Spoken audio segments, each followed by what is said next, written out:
आपण आज भरलेली भेंडी करणार आहोत. मस्त होते आणि कमी साहित्यात होते. तुम्ही पण अशा प्रकारे करून बघा.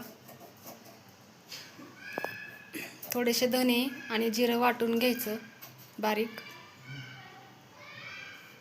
तेलामध्ये जिरी मोहरी घालायची, थोडासा ठेचलेला लसूण घालायचा, परतून घ्यायचं. परत आपण कापून ठेवलेली भेंडी घालायची.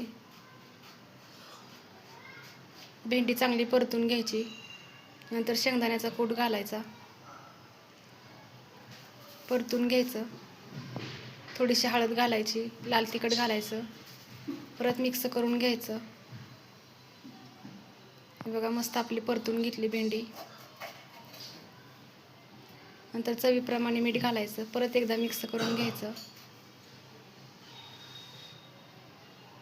नंतर थोडंसं आपण वाटून ठेवलेलं धनं जिरं घालायचं,